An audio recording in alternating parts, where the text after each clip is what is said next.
Hello, it's Patrick here from the GarageBandGuide.com. USB microphones nowadays have to be something a wee bit special to stand out from the crowd. With a couple of unique tricks up its sleeve, the Samson G-Track Pro aims to provide an all-in-one solution to podcasters, YouTube creators, and most importantly, home recording musicians. But does it deliver on that promise?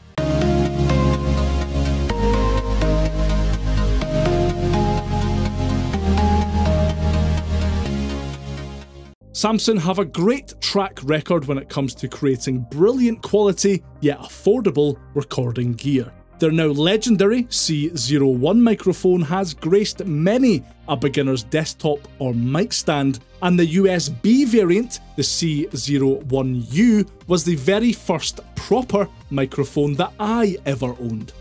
Things have moved on a bit since then, but so it seems have Samson. The G-Track Pro aims to go toe-to-toe with industry standard microphones from the streaming world, most notably the Blue Yeti. The name of the game here is to provide top quality audio via an easy to set up USB connection. Samson haven't abandoned their core music making audience, however, as the G-Track Pro provides a number of unique features like multiple polar patterns and a dedicated instrument input. That means you could quite easily use this thing as your main recording interface. Let's see what comes in the box and check out the features on offer here.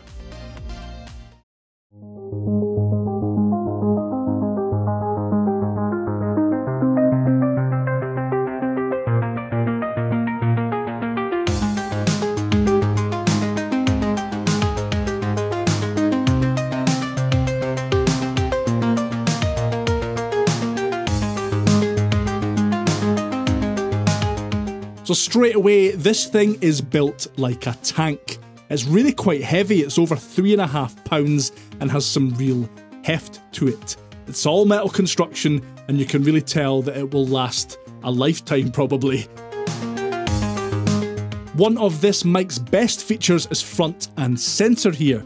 The pattern switch lets you select between 3 different polar patterns: a figure 8 or bidirectional pattern, cardioid pattern, or omnidirectional polar patterns are on offer. More on that later. On the right of the microphone is the recording select switch. Mono mixes the microphone and instrument inputs together. The 2-track option sends the mic and instrument inputs to 2 separate tracks, so you can record them individually and process them separately. In the middle is a single LED which shows green when the mic is on, yellow if the mute switch is active, and red if your recorded audio is clipping. Moving down the mic, there's a mute button and 3 knobs on the front here. The mic knob controls the gain of the microphone, the instrument knob controls the gain of the instrument input, and the volume knob controls the volume of the headphone output that's on the back. And down the bottom here is where the USB-B jack input lives. On the back of the G-Track Pro is a monitor toggle switch, which lets you turn on or off zero latency monitoring. Below that is the 3.5mm headphone jack. Finally, there's a 1/4-inch mono instrument input here, where you can plug in your guitar, bass, keyboard, etc. Phew, that's a ton of features. Here's a full specs overview. Worth noting here is that the G-Track Pro has a frequency response of 50Hz to 120 kHz and can record at 24-bit up to 96 kHz. Good stuff. One of the biggest plus points to Samson's G-Track Pro is its versatility. The microphone features dual 1-inch capsules, which allows you to choose between 3 individual polar patterns. Omnidirectional, which picks up sound from all directions, 360 degrees around the microphone. This is great for, say, recording a group of singers gathered around the microphone or capturing the room during a live performance. So this is what the Samson G-Track Pro sounds like in omnidirectional mode. These settings should all sound fairly similar to each other. The main draw of the omnidirectional feature is that you can record audio 360 degrees around the microphone. So if I spin the microphone around, keep spinning it around, I'm now talking to the side of the microphone, I'm now talking to the back, and then back round to the side, and now the front. So the whole way round there, it was picking up audio at more or less the same level.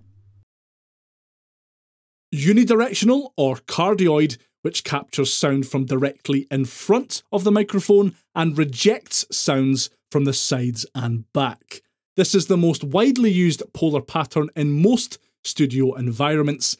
And if you plan to record a lead vocal, acoustic guitar, or an electric guitar through an amplifier, for example, then this is the polar pattern to go for. And this is the G-Track Pro in cardioid mode. Now the noise floor in cardioid mode is a little bit quieter than the two other modes. If I knock the microphone volume up to 100 here in cardioid mode, it's now at 100%. Then you can hear there is significant noise there. I've got this sitting at around 50% volume to get quite a good signal strength. Again, I'm about 3 inches away from the front of the microphone. And finally, bidirectional, or as it's called here, figure 8. This setting captures sound directly in front and behind the microphone while rejecting sounds from the sides. This pattern is great for capturing two musicians at the same time if you stick the mic right in between them, or would also work really well in an interview type situation. And now this is the microphone in figure 8, or bidirectional polar pattern mode. Again, this sounds fairly similar. This time, of course, you can record volume in the figure 8 mode from the front of the microphone and directly behind it, but it cancels out any noise from the side. So again, if I spin this around, I'm now talking into the side of the microphone. You can hear that kind of goes off. And then at the back of the microphone, it picks up audio again. Oh, yes, you will need a pop filter for this mic when you're up close. So most of the time in a normal home recording situation, you'll be using the cardioid setting, but it's great that the figure 8 and omnidirectional options are available here, especially at this price point. It is worth noting that those other patterns are slightly noisier, likely due to them picking up more room noise, but the overall sound quality of the G-Track Pro surpasses any other USB microphone at this price point, definitely. The other killer feature here for my money is the 1/4" instrument input on the back. This works in exactly the way you would expect, giving you a strong, clear signal to work with. Flipping that recording select switch to the mono position will record both the microphone and whatever instrument you have plugged in as one single track. Flip that recording select switch to the 2-track option, however, and both the microphone and instrument will be recorded at the same time again, only this time the G-Track will output them as separate recordings into separate tracks. This is a fantastic feature and not one I've seen on many, if any really, other interface or microphone, certainly not at this price point. Anyway, here are a few more examples of how the Samson G-Track Pro sounds in a variety of different recording situations.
So for this vocal test, I'm a lot closer to the Samson G-Track Pro.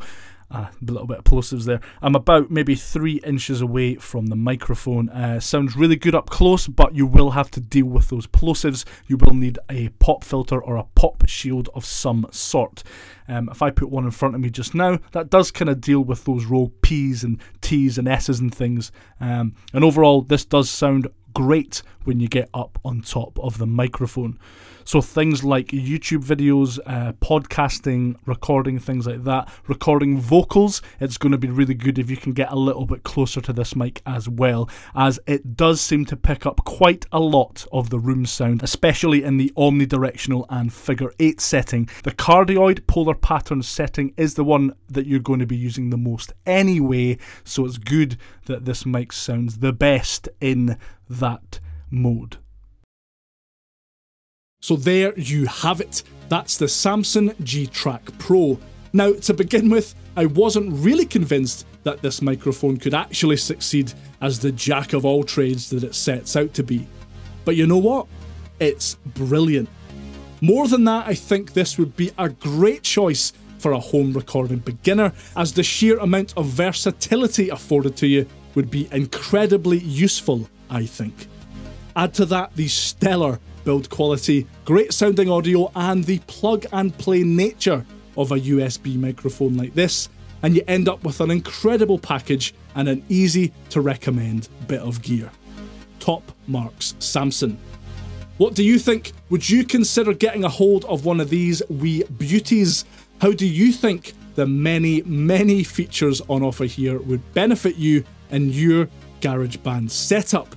As always, I love hearing your feedback. Leave a comment below and let me know. I've been Patrick from thegaragebandguide.com, and I'll see you next time. Bye for now.